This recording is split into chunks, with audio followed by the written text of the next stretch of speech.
Hola chicos, bienvenidos una vez más a la UCB.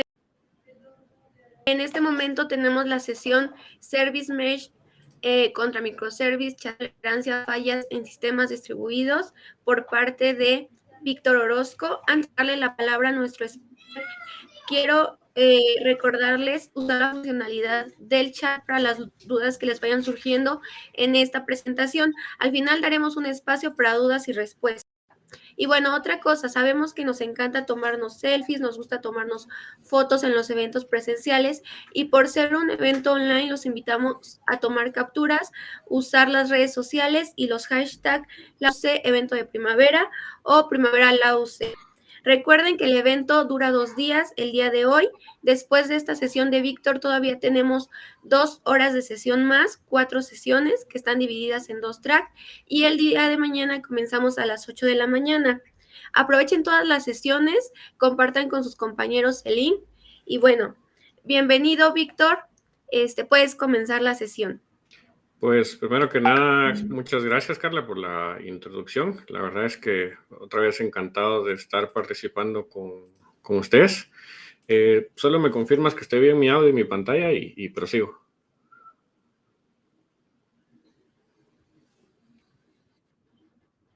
Bueno, sí te escuchas bien y las diapositivas se ven perfecto. Ok, listos. Bueno, primero que todo, entonces, bienvenidos sean todos a esta presentación. Antes de comenzar, vamos a hablar un poco de qué se trata esta presentación. Mi nombre es Víctor Orozco y voy a estarlos acompañando el día de hoy.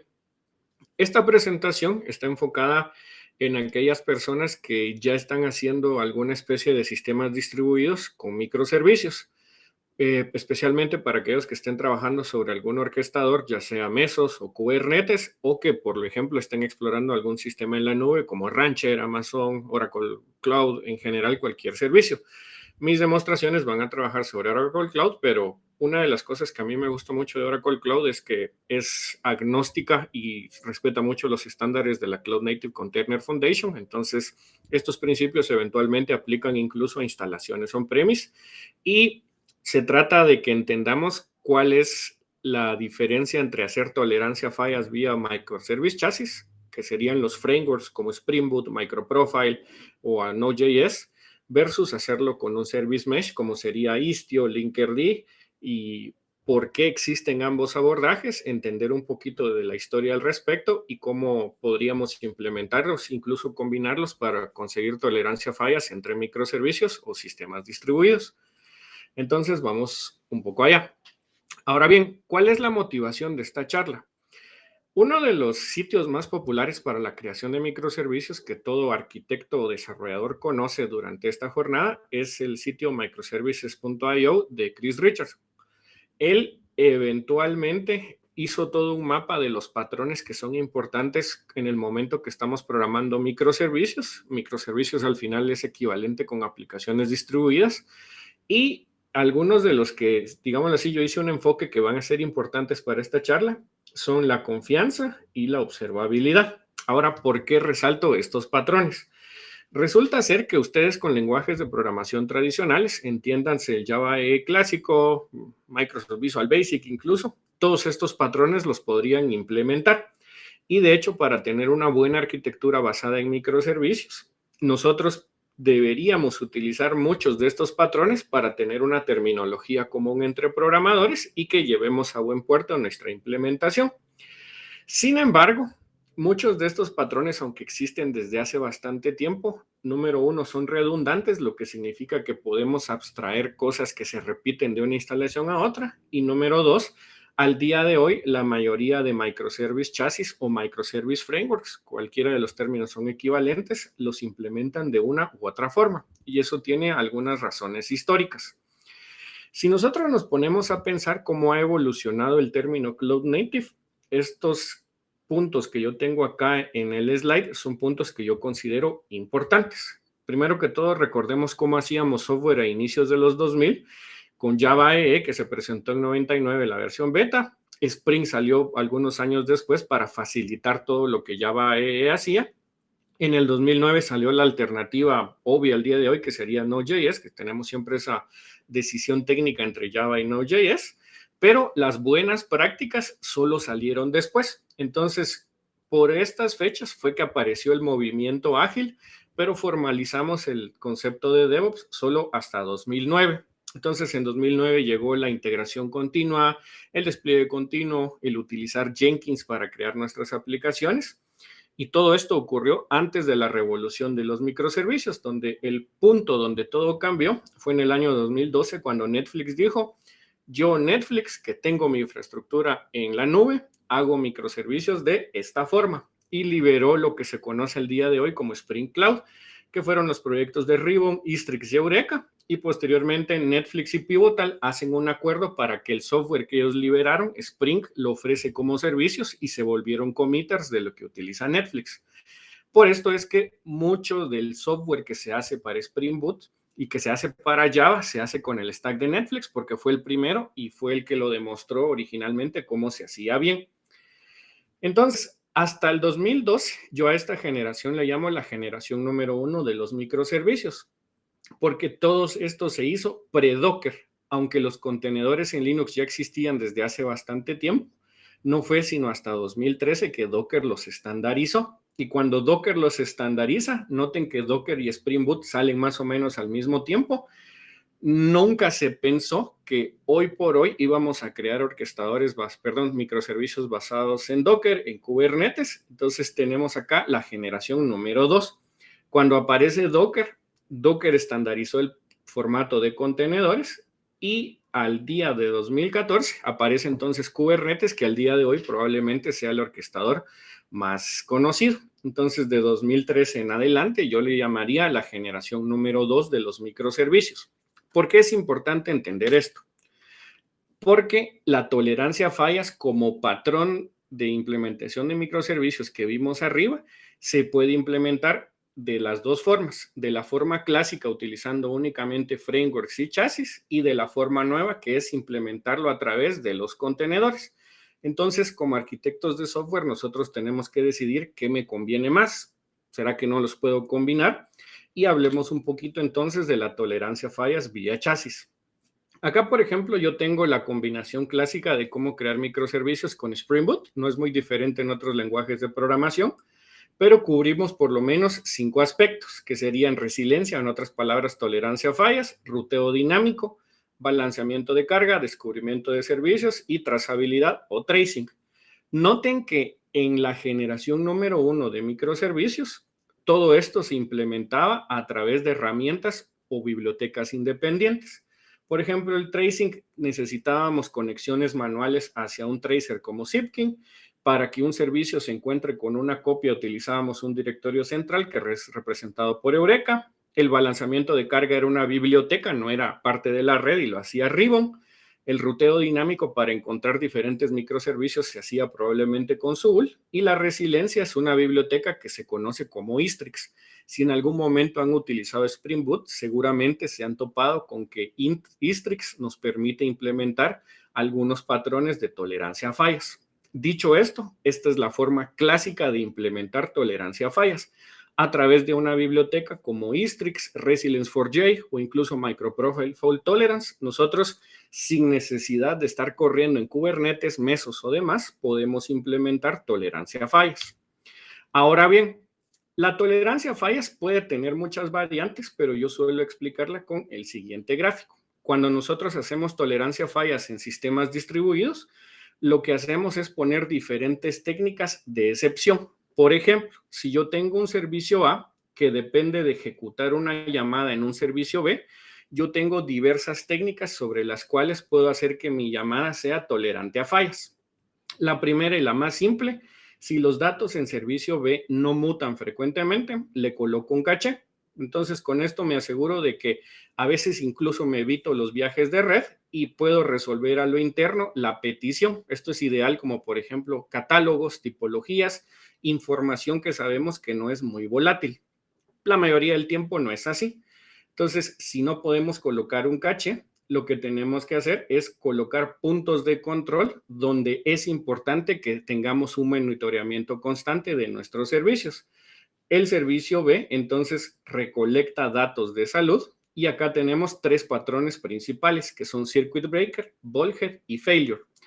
Todos estos tienen la particularidad que bajo una condición de éxito dejan pasar la llamada hacia el servicio B y bajo una condición de fracaso fallan inmediatamente o me dan la opción de llamar a un método fallback.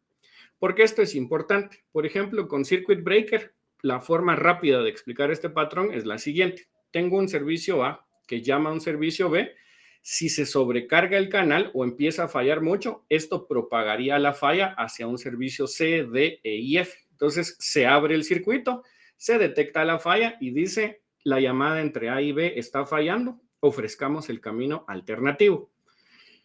Una forma más simple de esto sería el bulkhead, que son exclusas. Yo digo, tengo una exclusa que soporta hasta 1000 llamadas simultáneas. Cuando llegue la llamada 1001, momento, la exclusa se llenó, mandémoslo a fallback. Y aún así, si mi método se ejecuta, pero se ejecuta de forma errónea porque cayó la base de datos, dependía de un sistema externo, el montón de condiciones que se pueden dar, yo aún puedo intentar recuperar de la falla a través de un método fallback. Independientemente del lenguaje de programación o el framework que ustedes utilicen, tienen que implementar al menos estos 3 patrones. Y lo interesante es que como son patrones de microservices.io, casi todo el toolkit de cualquier lenguaje de programación lo soporta. Lo soporta Resilience4j, MicroProfile Fault Tolerance, el que encuentran en Quarkus o en Helidon, por ejemplo. Node.js también lo soporta con la biblioteca adecuada. Y todo esto existe desde antes que existiera Kubernetes. Entonces, en un stack sin Kubernetes, en resumen, nosotros tenemos que implementar la tolerancia a fallas a través de 2 cosas. Un recolector de métricas que me diga el estado de salud de mis servicios y llamadas y una biblioteca que sea parte del chasis o incluso una biblioteca independiente. Por ejemplo, en Java nosotros podríamos hacerlo con Istrix, que ya murió, Resilience4j, que es la evolución de Istrix, MicroProfile Fault Tolerance, y se tienen que complementar con bibliotecas como Spring Matrix, Micrometer o MicroProfile Metrics. No les gusta Java, les gusta Node, es más o menos lo mismo. Tendríamos que implementar tolerancia a fallas con Opossum o, por ejemplo, métricas con Prompt Client, y generalmente tenemos que centralizar estas métricas en un consumidor con un formato neutral e independiente del lenguaje de programación, como por ejemplo OpenMetrics, que es el formato estandarizado en la Cloud Native Container Foundation, que fue donado por Prometheus, generación 1. Ahora bien, estos frameworks, además de los patrones que yo mostré en los slides, el común denominador es que tengan al menos 5 formas de implementar tolerancia a fallas. Circuit Breaker, Bulkhead, también tienen patrones de retry, donde ante una falla el mismo microservice chasis vuelve a intentar hacer la petición para ver si en la segunda o tercer intento tiene éxito. Timeouts, que si después de un tiempo prudencial no recibo una respuesta, declaro falla. Y el patrón más importante desde mi punto de vista es la regla de recuperación, que sería el patrón fallback. Si alguno de estos falla, cae en condición de fracaso, ¿cómo recupero o qué mensaje voy yo a generar para que la gente pueda ver la salida de mi aplicación? Así se ve. En resumen, traté de hacer el snippet de código más simple que pude, pero si ustedes llamaran, por ejemplo, a un método JAX-RS que está expuesto a través de un ID, si algo entre la línea 7 y la línea 8 falla, aquí imaginen que hay una llamada a base de datos o lo que ustedes quieran, o si tarda mucho en relación a un patrón, ejecuto entonces el camino alternativo, que sería el fallback. Si yo no tengo la regla de fallback, automáticamente falla la transacción. Si yo tengo la regla de fallback y se cumple la regla de fracaso de timeout, le ofrezco el camino alternativo. Así se ve en la mayoría de veces que ustedes programen tolerancia a fallas con un microservice chasis.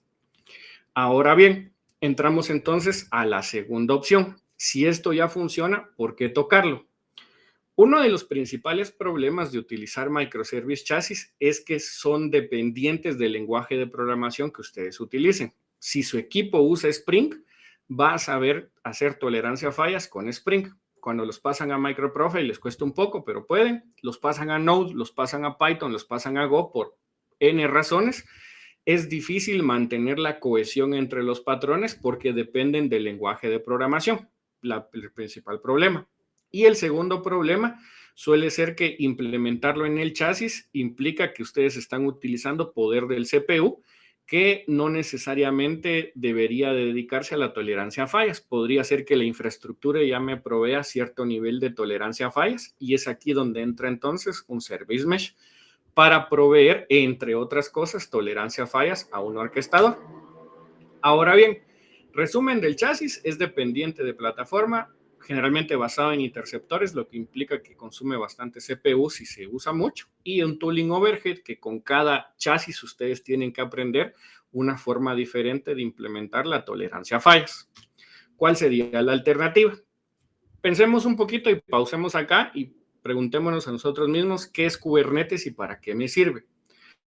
Recordemos que Kubernetes es un orquestador de servicios que generalmente están empacados en Docker. Entonces, estos servicios se distribuyen a través de Docker, podemos escalar horizontalmente la mayoría de veces, podemos poner reglas de gestión, es declarativo y sobre todo me ayuda a mantener planes de actualizaciones, puedo hacer releases green, blue, canary releases, pero algo que ya empieza a aportar a la tolerancia a fallas de facto es que Kubernetes es resiliente.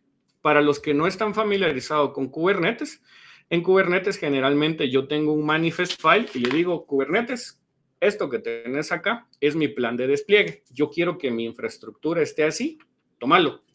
Y Kubernetes se encarga de convertir este plan de despliegue en un plan de despliegue real con todos sus microservicios, todos los servicios funcionando, arrancando contenedores y, lo más importante, detectando cuando estos contenedores empiezan a fallar y reiniciándolos automáticamente. Entonces, yo cuando suelo dar cursos de Kubernetes o de sistemas distribuidos, suelo hacer la siguiente analogía. Piensen en Toy Story. La tolerancia a fallas nunca se trata de que los sistemas no fallen, se tratan de caer con estilo, como decía Buzz Lightyear. Buzz Lightyear en teoría volaba, pero en realidad él estaba cayendo con estilo.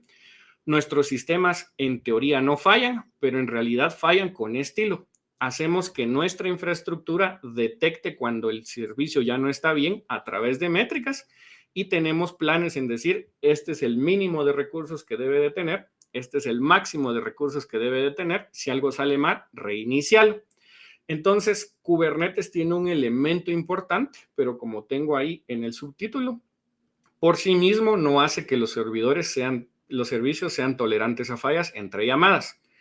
Aunque el servicio B caiga y se vuelva a provisionar, puede ser que en ese preciso instante, y aunque arranque muy rápido el servicio B, A igual iba a necesitar información del servicio B. Entonces se puede dar una condición en la que había una llamada de red habilitada entre servicios y aunque si el Kubernetes lo reinicie, pues esto no va a continuar funcionando. Es aquí entonces donde entran los Service Mesh. Para los que ya han utilizado Kubernetes, recordarán que la unidad mínima de despliegue en Kubernetes no son los contenedores, sino los pods. ¿Qué es un pod?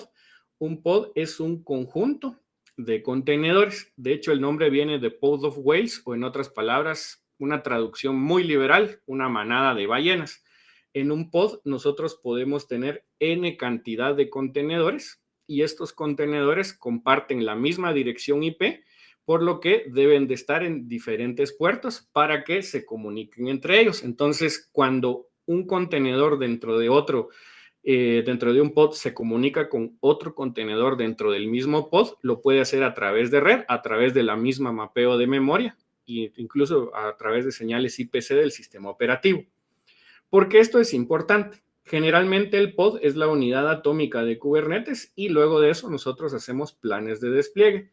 Pero Kubernetes se diseñó desde el inicio para que tengamos un pod principal y dentro del pod principal tengamos un contenedor que se considere como el contenedor más importante, como por ejemplo la moto. La analogía es que a esta moto, de ser necesario, nosotros le podemos agregar sidecars o carritos al lado que hagan una función complementaria. La moto es el motor, la que cumple el objetivo que es desplazarse, pero el sidecar es el que lo acompaña y da una función adicional, que es llevar a otra persona. Los Service Mesh, entonces, están basados en sidecars. ¿Cómo funciona? A partir de un contenedor dentro de un pod, colocamos un contenedor complementario y ese contenedor complementario se vuelve un interceptor a nivel de red. Entonces, en lugar de que se comunique contenedor contra contenedor, el provisionar un service mesh dentro de nuestra instancia de Kubernetes hace que todos los contenedores que despleguemos en pods lleven un interceptor a nivel de proxy. Entonces, ¿cuál es la primera ventaja de tener un service mesh? Como trabaja a nivel de red, es independiente del lenguaje de programación. Me sirve para gestionar comunicación entre servicios y, entre otras cosas, lo que a mí más me interesa o me gusta mucho, por lo cual uso Service Mesh, es que me provee una capa rápida de observabilidad y de tolerancia a fallas. Y una característica que resaltan mucho ciertas personas es que también les permiten hacer chaos engineering, porque como todos los pods se comunican a través de sidecars, al final del día, si controlan el sidecar, controlan la red. Podemos simular condiciones de tráfico, condiciones de caída. Entonces, mucho del movimiento de Chaos Engineering nace con la implementación de un Service Mesh. Y al día de hoy hay 3 Service Mesh que son bastante populares, que serían Conduit, Linkerd e Istio. ¿Cuáles son las diferencias? Conduit, por ejemplo, fue uno de los primeros, por eso es popular. Linkerd es un proyecto de la Cloud Native Container Foundation y tiene la particularidad que se puede instalar sobre clústeres que previamente no hayan sido diseñados para él. Entonces es bien popular si, por ejemplo, ustedes tienen un Ingress con Nginx desplegado ya sobre planes de despliegue con Argo CD, mientras que, por ejemplo, en Istio tiene sus propios sidecars, su propio Ingress, su propio balanceador de carga, y la arquitectura cuando ustedes utilizan Istio suele ser más enfocada a que desde el día 1 ya salgan con Istio, o en otras palabras, que tengan que aprender a usar Istio y que ajusten su arquitectura hacia Istio. Si me preguntan a mí, los más populares en ranking para mí serían Istio el número 1 porque tiene el apoyo de diversas empresas, Linkerd como número 2 porque es Cloud Native Container Foundation y Conduit porque fue el primero. ¿Cuál es entonces la teoría de un Service Mesh? En resumen, su aplicación, independiente del lenguaje de programación, al momento de colocarse en un pod, va a ir siempre acompañado por un sidecar de Linkerd. A todo el área de procesamiento, o en otras palabras, sus contenedores, se les conoce como el data plane. Y este data plane tiene que reportar a través del Service Mesh, o sea, el proxy de Linkerd, a diversos elementos dentro del control plane. Cuando ustedes instalan Linkerd dentro de un clúster de Kubernetes, generalmente va a incluir elementos como su propio recolector de métricas con Prometheus, su propio visor con Grafana, y además de eso tiene funciones para conectarse a los servicios, obtener cuál es el tráfico de red y, lo más importante, el estado de los servicios. Como Linkerd tiene el estado de los servicios, les permite aplicar, ahora sí, reglas de tolerancia a fallas en sistemas distribuidos. Entonces, suena bonito, pero yo sé que ustedes lo quieren ver en funcionamiento. Entonces, el resto de la charla yo me voy a enfocar a mostrarles primero cómo funciona la tolerancia a fallas en los chasis a través de un servicio y luego cómo todo esto en su conjunto, cuál es el comportamiento sin utilizar Linkerd y cuál sería el comportamiento al momento que sí utilizamos Linkerd. Entonces, ¿cuál es la idea de la aplicación? Yo tengo un servicio que está hecho en Kotlin, que lo que hace es producir frases célebres. Este servicio es un servidor para un cliente creado en Java que se conoce como JService-B. B consume a través de llamadas HTTP. ¿Qué significa esto? Que hay una dependencia. Si K cae, también cae J. Y si tuviéramos, por ejemplo, una SPA en Angular, que es el caso de la demostración, también cae la SPA en Angular. Entonces, a esto se le conoce como una cadena de responsabilidad. ¿Cómo podría implementar tolerancia a fallas? Hay distintas formas, pero por ejemplo, si J depende de K, yo podría preparar a J a nivel de chasis para que cuando K le dé una respuesta inválida o dé timeout, ofrezca un fallback, dé una respuesta alternativa. Y podría preparar también Linkerd para que detecte que hay una llamada fallida y entonces colocar una regla, por ejemplo, de retry, que en lugar de hacer la llamada directa, pruebe 5 o 10 veces hasta que la llamada sea exitosa. ¿Cuál sería el resultado final? Nuestra aplicación en Angular debería de ser transparente y aunque la aplicación esté cayendo y tengamos la visibilidad de que está cayendo, como Buzz Lightyear esté cayendo con estilo porque estamos tolerando la falla. Entonces, vamos a ver la demostración. Entonces, este código fuente se encuentra disponible en el enlace que yo les proporcioné en la pantalla.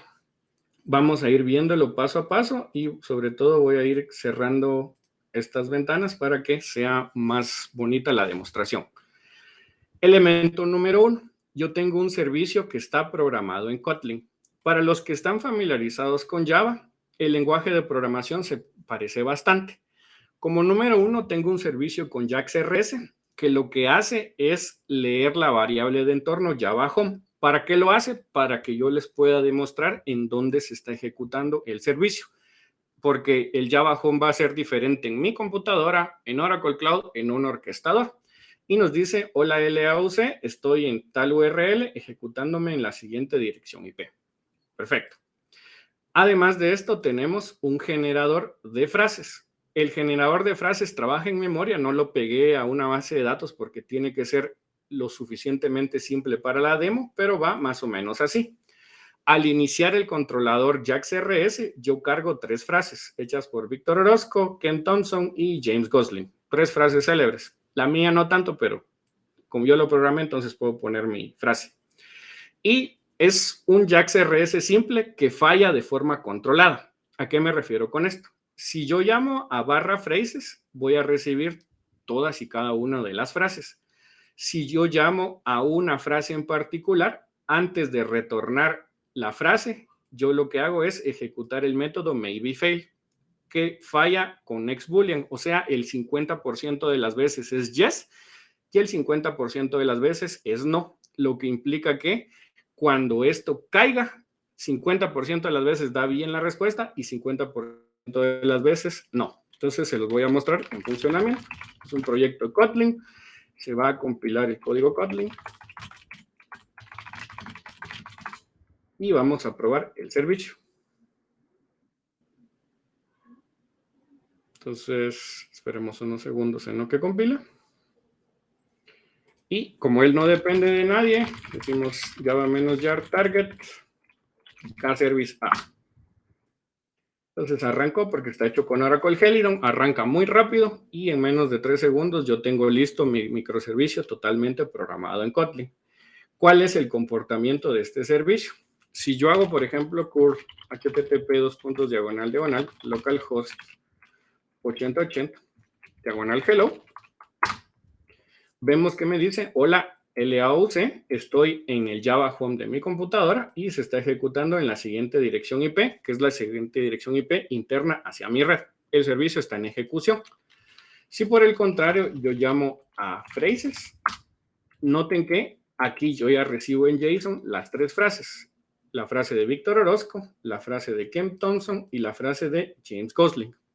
Ahora bien, ¿qué pasa si en lugar de phrases yo pido la frase 1? A veces no da respuesta, a veces sí, a veces no, a veces sí. ¿Qué es lo que está pasando? Lo que está pasando es que cuando yo hago la petición, a veces responde 200 porque la respuesta es correcta, pero si la vuelvo a hacer, a veces responde 500. Es un servicio que falla el 50% del tiempo. ¿Por qué esto es importante? Si este falla, va a afectar a JService-B, que es el servicio que está hecho en Java, el cual voy a iniciar en este momento.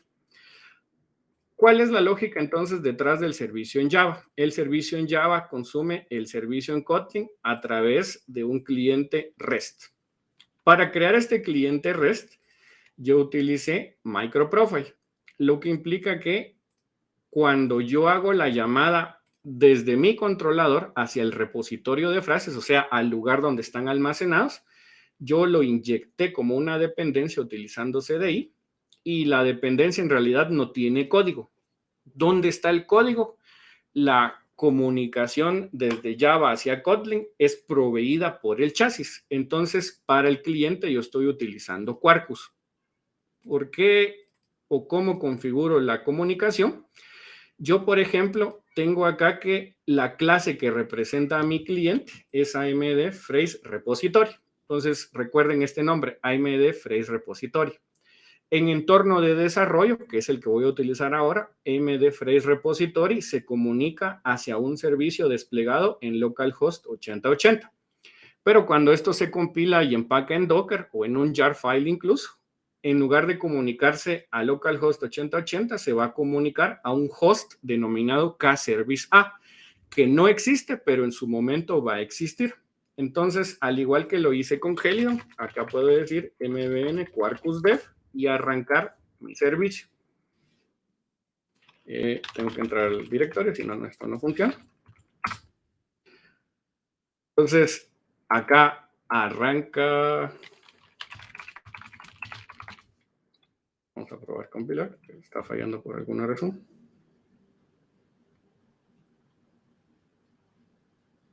Y este tipo de cosas pasan, pero ustedes no se preocupen. Vale, quarkus dev.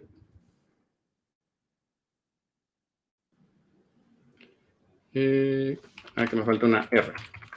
Pueden tomarle foto y reírse que por una R casi se cae toda mi demostración. Entonces, aquí estoy arrancando con Quarkus y después de unos segundos, Quarkus inicia en el puerto localhost 8081. Vean cuál es entonces el comportamiento. De nuevo, una petición HTTP hacia localhost 8080/hello.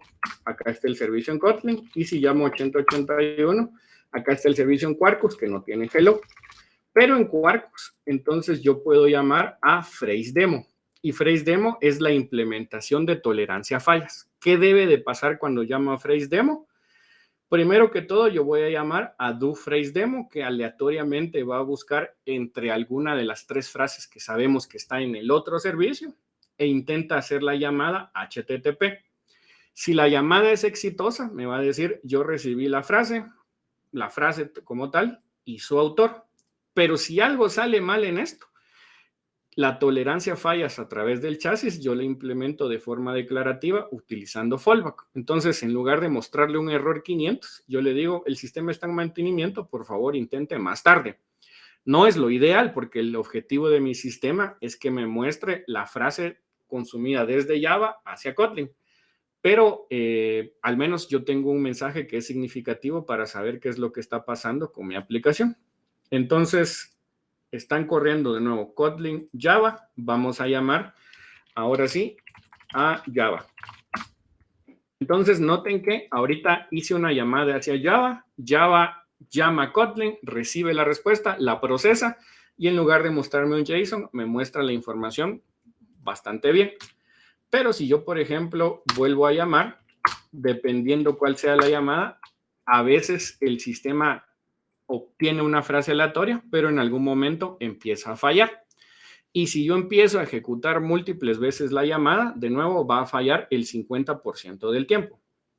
Implementación de tolerancia a fallas vía chasis, funciona, consume CPU y ustedes tienen que saber lo que están haciendo, porque para programar esta tolerancia a fallas, yo para empezar conozco MicroProfile y tengo que saber qué es lo que hace esta notación y cómo se combina con otros patrones de tolerancia a fallas.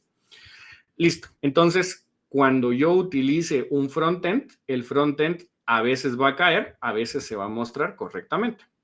Ahora bien, nuestro objetivo entonces es compararlo contra el Service Mesh. Voy a detener las implementaciones directas y les voy a mostrar cuáles son los planes de despliegue. Actualmente, yo voy a desplegar esta aplicación directamente en mi nube de Oracle Cloud, pero tengo un plan de despliegue neutral que es compatible con cualquier implementación de Docker, que tiene tres elementos. El servicio en Kotlin, primero que todo, publica un endpoint público para que yo lo pueda ver desde afuera de mi red de Oracle Cloud. Básicamente se interpreta así. Por favor, Oracle Cloud provisiona un balanceador de carga que cuando un cliente externo llega al 80, redireccionalo al 8080. Como sea que servicio se va, tiene que coincidir el label denominado kservice A. Posteriormente tengo otro servicio, pero este es una comunicación de red a lo interno del clúster. Entonces me dice kservice A, cuando recibas un 8080, redireccionalo otra vez al 8080. en la aplicación denominada K-Service A. Por último, el plan de despliegue. Entonces tengo despliegue, pod y contenedor. Mi plan de despliegue acá hace el match label. Entonces, cualquier servicio que tenga esta misma label debería de redireccionarme hacia este contenedor. Y el contenedor ya se encuentra publicado en Docker Hub. Yo lo publiqué como K-Service A, LAOC, y está disponible directamente en la web. ¿Por qué esto es importante? Este servicio sabemos que falla. Y de hecho, yo lo publiqué para ahorrar tiempo de la presentación antes de estar por acá. Entonces, si yo consulto en kubectl, get service -n polyglot, vamos a ver si está desplegado. Noten que acá está el servicio de lo interno y el servicio de lo externo. Entonces, ahora sí lo vamos a probar en un navegador. Y de hecho, esto, como está en internet, también lo pueden probar en sus casas. Si yo me dirijo a la dirección /hello, noten que ahora se encuentra en USR local OpenJDK 11 ejecutándose en una dirección IP interna de Kubernetes. Cambió la Java Home y cambió la dirección IP porque esto ya está publicado dentro del clúster de Kubernetes en Oracle Cloud. Y si llamo, por ejemplo, a phrases, obtengo exactamente la misma información en formato JSON, las 3 frases. Y si por el contrario yo llamo a 0 o a 1, que sería, por ejemplo, una frase, a veces funciona, a veces cae. A veces funciona, a veces cae. ¿Cuánto tiempo cae? El 50% del tiempo. Entonces, pueden probar esta URL. De hecho, se las voy a colocar proactivamente en el chat, porque ustedes me van a ayudar a hacer la simulación el día de hoy. Servicio 1, ustedes ya lo conocen y funciona bastante bien. Vamos entonces al servicio 2. El servicio 2, que es el servicio en Java, tiene un plan de despliegue bastante similar. De hecho, fueron un copia y pega. La particularidad o lo que cambia es el contenedor y el nombre de los servicios. De nuevo, tengo un servicio interno con un clúster IP que dice, si algún otro pod dentro del clúster de Kubernetes me llama al 8080, redirecciona al 8080 del contenedor que haga match con esta etiqueta. También tengo un servicio público y me dice, si alguien llega al puerto 80 desde afuera, por favor redireccionalo al 8080 de alguna de las múltiples copias que tengan la etiqueta JService Public. El plan de despliegue lo que cambia es que en lugar de tener el servicio en Kotlin, yo tengo un servicio en Java, que sería JService B, LAOC, y podemos intentar hacer la llamada. Entonces les voy a colocar la otra dirección IP. Primero la voy a probar en el navegador y veamos qué pasa. Entonces, si yo llamo a diagonal phrase demo, noten que a veces sí genera la petición. Pueden probarlo en su casa, pero acá van a notar que diferente de lo que pasó la primera vez, este no se cae. ¿Por qué no se cae? Y es porque yo ya tengo instrumentado mi clúster con Linkerd. Entonces es parte de lo que les voy a mostrar en este momento. En el momento que yo hice este despliegue, además de tener mis servicios clásicos, yo le coloqué un elemento adicional al servicio en Java, al servicio en Kotlin, que es un Service Profile. Service Profile es una extensión de Kubernetes siempre y cuando ustedes tengan el Linkerd. Y el Service Profile va más o menos así. Me dice que cuando se reciba una petición GET en cualquiera de las URLs soportadas por el servicio, que en este caso el servicio es K-Service, como el nombre del servicio que ustedes vieron antes, el namespace del clúster, automáticamente haga un retry. Entonces empieza a hacer los retries si mi servicio falla por lo menos el 20% del tiempo. Por definición sabemos que falla 50% porque así está programado. Entonces, ¿qué va a hacer Linkerd? Va a reintentar y reintenta por lo menos 10 veces. Y si en alguna de esas 10 veces le da respuesta, entonces me dice que el sistema automáticamente reintenta la petición. Ahora, ¿cómo se vería esto en Linkerd? Se los voy a mostrar, solo que para esto necesito otra terminal. Un segundo. Entonces, ¿cómo accedo a Linkerd? Linkerd ustedes lo pueden instalar a través de Helm o incluso puede estar en un repositorio si su implementación es medianamente propietaria, como por ejemplo OpenShift. Lo importante es que una vez desplegado, Linkerd va a tener un operador dentro del clúster que les permite tener observabilidad de su clúster. Acá, por ejemplo, yo instalé Linkerd, espero que haga el proxy y concentrémonos en el namespace Polyglot. Cuando ustedes estuvieron haciendo la petición o cuando yo la hice, Linkerd detectó que JService B depende de KService A. Esto no es programado. Con que yo despliegue y mi clúster esté instrumentado, o en otras palabras, soporte Linkerd, yo ya puedo ver la petición. Lo que yo les pediría entonces en este preciso momento es que intenten llamar a la última URL que yo coloqué en el chat. O sea, llámenla muchas veces, así muchas veces. Ayúdenme a los que estén en casa y deberíamos de ver variabilidad en el tráfico. Entonces, ¿por qué esto es importante? Aunque técnicamente servicio en Kotlin falla, a veces falla, a veces no, el servicio en Java da la apariencia de no fallar, pero es que en realidad sí está fallando. Acá, por ejemplo, con la petición que ustedes acaban de hacer y con la que yo hice, Linkerd ya detectó que por lo menos el 64% del tiempo KService A no responde bien. Y a pesar de que no responde bien, ustedes sigan haciendo reload, a pesar de que no responde bien, yo estoy tolerando la falla. Ahora, ¿por qué tolero la falla? Porque el microservice chassis que está interceptando la llamada entre los microservicios me ayuda a recuperarme. Y con la instrumentación correcta, yo incluso puedo ver en Grafana qué es lo que está pasando a nivel histórico. Linkerd entonces me da la foto, el estado actual del despliegue, que sigue fallando, pero a ustedes no les va a dar falla. Pero acá yo ya puedo ver que mi petición tiene un success rate histórico de solamente el 69.57%. Se va a acercar eventualmente a 50% porque el código dice esto falla el 50% del tiempo.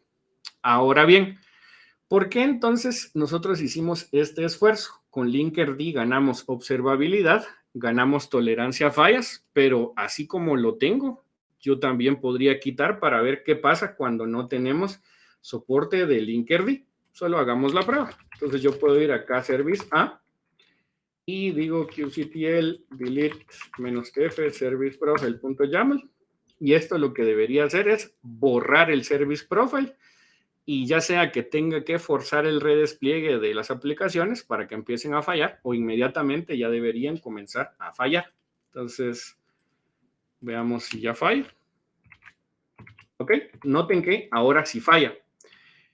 Con que solo yo quitara el soporte de la instrumentación, ahora vuelvan a recargar el último enlace. Ahora sí, a veces les va a decir el sistema se encuentra en modo de mantenimiento. Por favor, intente más tarde. ¿Y cómo lo vería un usuario? Yo tengo desplegado el frontend acá. El usuario entraría, Angular consume el backend en Java y me dice el sistema está en mantenimiento, por favor intente más tarde. Entonces uno dice, ¿cómo va a ser si este es un sistema que fue implementado en una de las mejores nubes? ¿Por qué es que falla? Porque mi código está mal. A veces funciona, a veces cae. Entonces ustedes pueden comprobar el efecto directamente en la URL que coloqué en el chat, que es phrases.vorosco.com. A veces cae, a veces funciona, pero sí vuelvo a provisionar el Service Profile para que active el interceptor de Linkerd y sobre todo la regla de retry debería de volver a presentar 0 fallas en apariencia al usuario, porque a lo interno yo estoy monitoreando y sé que falla. Entonces, de nuevo, pueden recargar en phrases.vorosco.com y ahorita ya no les va a fallar. O sea, recarguen, intenten, hagan lo que quieran, a menos de que tenga un súper pico de tráfico. Acá ya no van a volver a obtener la frase, el sistema se encuentra en mantenimiento. Bueno, y pues eso es lo que tenía para presentarles el día de hoy. Estoy justo en el tiempo. Espero que les haya gustado. Es solo una pequeña introducción a qué son los sistemas tolerantes a fallas, en dónde entra un microservice chassis, cómo se pudo combinar con un service mesh y por qué en su próximo despliegue ustedes deberían de utilizar un mesh. Muchas gracias, Víctor. Gracias por compartirnos tu conocimiento en esta sesión. Chicos, este es el momento para escribir las dudas aquí en el chat. De momento no tenemos dudas, Vic. Nada más te mandan saludos. Giovanni y Manuel Mendoza, desde Barranquilla, Colombia, te manda saludos. Y bueno, Marta también dice, buenísimo a la charla. Pues muchas gracias y espero que les haya gustado. Cualquier cosa, pues aquí queda mi contacto. Veamos si hay preguntas. Si tuvieran alguna pregunta, este es el momento. Sí, también manda saludos Guillermo. Saludos, Guillermo. Leonardo, excelente y magistral clase. Tenemos una pregunta, Vic. ¿Qué pasa si solo se habilita el Service Mesh sin el chasis? Ok, esa es una muy buena pregunta. Si se habilita solamente el Service Mesh sin el chasis, pasa que tendrías que programar a mano tu aplicación. El Service Mesh en sí es de red, pero lo que me permitió hacer rápido el microservicio es el chasis. O sea, como aquí estoy en Kubernetes, yo podría correr cualquier cosa. Podría correr un servidor de aplicaciones tradicional como WebLogic, como Glassfish, pero no traen el soporte para hacer código como el que yo hice, que coloco un fault tolerance, que se recuperan solitos y tardan mucho en arrancar. Podría colocar el Service Mesh sin Service Profile, tendría la observabilidad que estoy teniendo en este momento, pero no tendría la tolerancia a fallas. Por ejemplo, como quedó ahorita la aplicación en Internet, ahorita es una aplicación con Service Mesh y Service Profile. Pero en su momento, si yo le quito el Service Profile, queda solo el Mesh para decirme, mira, esto está fallando, ahí vos sí haces algo. Entonces, yo lo resumiría a, el chasis me da la posibilidad de programar rápido el microservicio. No por fuerza, estando en Kubernetes, usan microservicios, pero sí es lo más recomendable. Segundo, el Service Mesh me da la observabilidad de red y me permite aplicar reglas, pero estas reglas son el tercer elemento, que sería el Service Profile. Creo que ahí quedaría un poco más clara la duda. Gracias, Vic. Espero responder la pregunta. Igual a Mael, excelente, gracias. Chicos, recuerden seguir a Víctor en sus redes sociales y bueno, darles las gracias por habernos acompañado a esta sesión. Los invitamos a unirse a las siguientes. Recuerden que en la uc.org pueden encontrar la agenda de estos 2 días llenas de sesiones, casi 40 speakers, 40 horas de conocimiento, 18 países. Y si no hay nada más que agregar, Vic, te agradecemos tu colaboración en el evento y podemos dar por terminada la charla. Ok, muchas gracias a todos y que estén bien. Y buen evento para todos. Gracias, chicos. Bonita tarde.